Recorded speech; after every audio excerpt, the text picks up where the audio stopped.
O poeta, o caminho certo, uma viagem ao além, o inferno, o purgatório e o paraíso.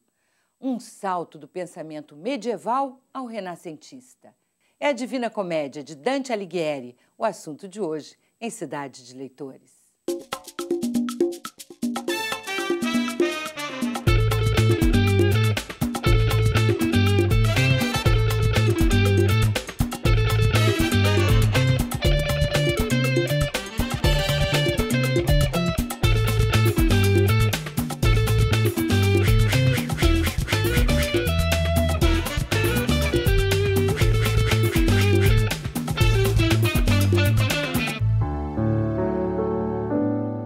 Uma viagem do autor ao além, guiada por Virgílio, o poeta da antiguidade latina que escreveu a Eneida, e por Beatriz, sua amada. A Divina Comédia, de Dante Alighieri, é um poema de estrutura épica e viés didático-alegórico, escrito, provavelmente, entre 1307 e 1321. A obra usa argumentos de natureza filosófica, científica, poética, política e histórica para defender a liberdade humana e a paz universal. Dividido em 3 partes, inferno, purgatório e paraíso, o poema tornou-se a base da língua italiana, numa época onde apenas os escritos em latim eram valorizados. E hoje constitui uma valiosa afirmação do modo medieval de entender o mundo. Para conhecer um pouco mais sobre a obra-prima de Dante Alighieri, o mais importante pensador de sua época, nós convidamos o poeta, ensaísta, prosador e tradutor, membro da Academia Brasileira de Letras, Marco Lucchesi. Marco, são tantos os aspectos interessantes a se explorar numa leitura de A Divina Comédia que a gente fica até sem saber por onde começar. Para você, qual é o maior valor da obra-prima de Dante Alighieri? É muito difícil dizer, senão talvez pensando no entusiasmo que ele provoca até hoje em todos os quadrantes do mundo, traduzido para todas as línguas e vivíssimo. Alguma coisa assim parecida como o do Quixote. O Quixote, desde que começou a cavalgar, nunca mais parou. Ele abandonou a obra e está por aí, como um fantasma. E Dante, muito mais fortemente talvez, está profundamente difuso como uma metáfora viva que já não pertence à própria obra, mudou de endereço. Agora, a obra tem o sentido literal, a Divina Comédia, mas tem outros significados, não tem? Tem outras significações para além do literal, por exemplo, didático, pedagógico. Exato. E o que mais? Pois é, a Divina Comédia, o próprio Dante nos dizia no Inferno, em outros momentos inclusive, de que era preciso ler o que estava embaixo dos versos. Então, isso criou uma situação muito fascinante na Divina Comédia, como aquela de um detetive que precisa buscar ou as provas que levam àquele determinado crime, é preciso procurar os indícios de Deus, até mesmo onde há ruína, onde há medo, grito e maldição, como no inferno. Uma presença indiretíssima de Deus, mas assim mesmo presença. Então, esse é um dos aspectos muito fascinantes da leitura da Divina Comédia, porque ela tem muitas significações. Quer dizer, tem o sentido moral e teológico, né? Isso tem na obra, mas também tem um sentido mais de caráter pessoal, sentido político. Tudo isso está lá. Está tudo junto. E esse tudo junto faz com que a própria biografia de Dante agora não seja, senão, parte da Divina Comédia. Dante se tornou, assim, um pouco para nós, como uma verdadeira personagem de um mundo que ele criou e fora do qual a gente não o compreende. Um poeta romeno chamado Marin Sorescu costuma dizer que Dante é um faraó e que, muito preocupado, cansado de viver sozinho a eternidade, reuniu todos os seus amigos e também os seus inimigos. E tinha uma plaquinha em que ele diz assim, inferno, e os outros dizem paraíso. Mas, às vezes, para mudar, porque é muito chato, Dante muda a plaquinha. Quem está no inferno vai para o paraíso, quem está no paraíso vai para o inferno e do purgatório. Ou seja, é fascinante porque é uma biografia profunda da própria vida de Dante, mas uma biografia articulada de um ponto de vista amplo, geral, que diz de uma época, diz de sua cidade. Mas tudo isso, Leila, é absolutamente secundário. Isso faz girar a cabeça, porque diante dessa força pujante está a poesia. Pois é, porque o poema no poema Dante faz uma viagem, não é? para o mundo do além, é quase que uma fantasia, né? Ele é guiado pelo poeta da antiguidade Virgílio, pelo inferno, purgatório, e vai ao paraíso pelas mãos de Beatriz, a sua amada.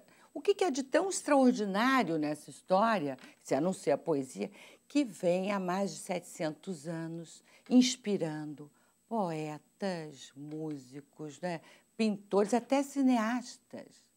Toda a grande enciclopédia dantesca, se não tivesse tido o sopro profundo e a luz que a atravessa da poesia, teria sido um belo trabalho de erudição e, portanto, não teria avançado séculos afora com esse patamar vital que a Divina Comédia traz. Agora, é verdade, e você tem razão pela pergunta que eu percebo para onde vai, é que existe, digamos, uma espécie de fascinação, uma imaginação do próprio além, porque mesmo nas religiões tradicionais, o detalhamento, quem mora na Lua ou próximo do céu da Lua, por assim dizer, como é a Cândida Rosa dos Beatos, como é o inferno, como é a hidrografia do inferno, ou seja, Dante criou também, do ponto de vista do imaginário, uma grandiosa geografia que as próprias religiões não trazem, porque elas praticamente, quando devem descrever este outro mundo, elas param, ou trazem uma ou outra metáfora, como é o caso do Alcorão, as próprias remissões bíblicas ou judaicas, mas Dante fez uma altíssima e detalhadíssima cartografia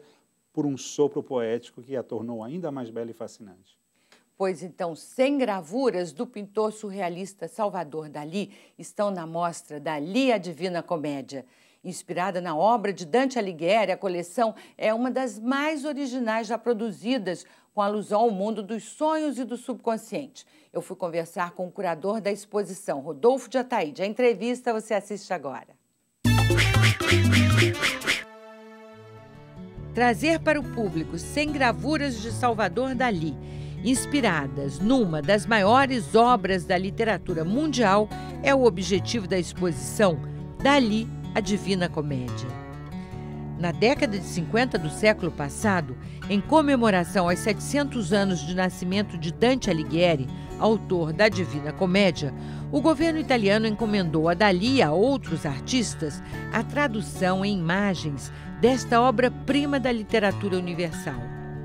Rodolfo Ataíde, curador da mostra, é quem vai nos ajudar a percorrer a viagem imaginária de Dante, na visão do artista surrealista Salvador Dalí. Rodolfo, no total a exposição tem 100 aquarelas, não é isso? Sim. São todas gravuras feitas a partir de aquarelas. Exatamente. Dalí faz um trabalho de 100 aquarelas que são equivalentes aos 100 cantos da Divina Comédia. E reproduz do seu jeito muito próprio cada uma das intenções dos cantos, através do qual Dante compõe a Divina Comédia.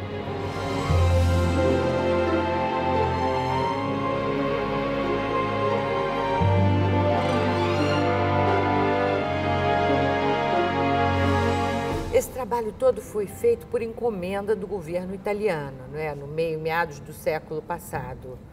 Outros artistas também fizeram ilustrações da Divina Comédia, da obra de Dante Alighieri. Qual é o grande diferencial da obra de Dalí, você acha? Olha, analisando, por exemplo, a ilustração de Gustave Doré, o francês, analisando a ilustração de Botticelli, que é outro gênio da arte. E Dalí, eu acho que a grande diferencial é que Dalí imprime toda a força, não só do seu próprio conceito do surrealismo, sino já da forma contemporânea que tem a pintura, ao liberar absolutamente a cada uma das suas obras de qualquer necessidade de representação exata e, por outro lado, imprime uma coisa típica, característica da sua própria poesia pictórica em cada um dos quadros.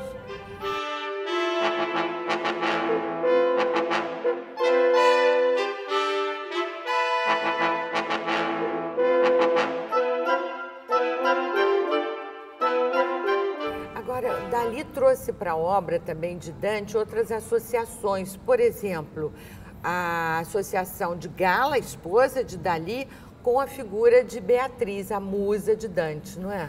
Isso é uma coisa bem recorrente, exatamente nesse trabalho. Realmente, Gala é a musa perene e única de Dalí durante toda a sua obra.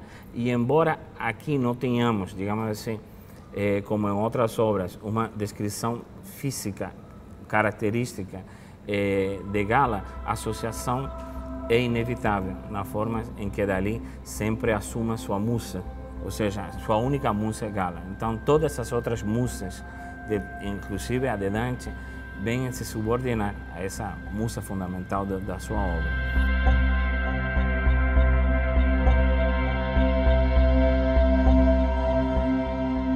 Já que a gente está falando das figuras e personagens da Divina Comédia, eu queria que você comentasse outros personagens que estão presentes aqui na exposição, como Caronte, como Virgílio mesmo, que inspira e de uma certa forma guia, não é, Dante. Quais que você achou mais bem representadas ou interessantes para a gente comentar? Na verdade, uma das que mais chama a atenção é a forma em que Dalí assume a figura de Virgílio, o famoso poeta da antiguidade.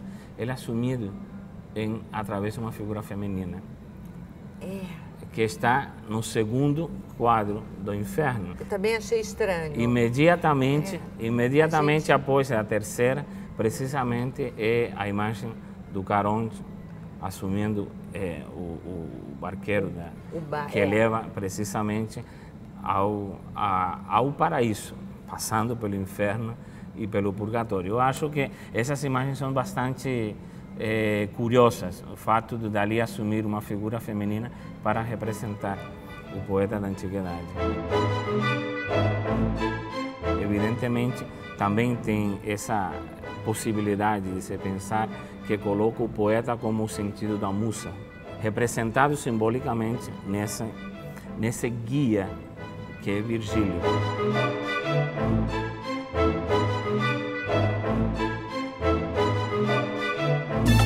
No próximo bloco... Mas o certo é dizer que Dante escreveu para o século XX, para o século XXI e assim sucessivamente. E ainda... A mim, pessoalmente, me agrada, especialmente o Purgatório.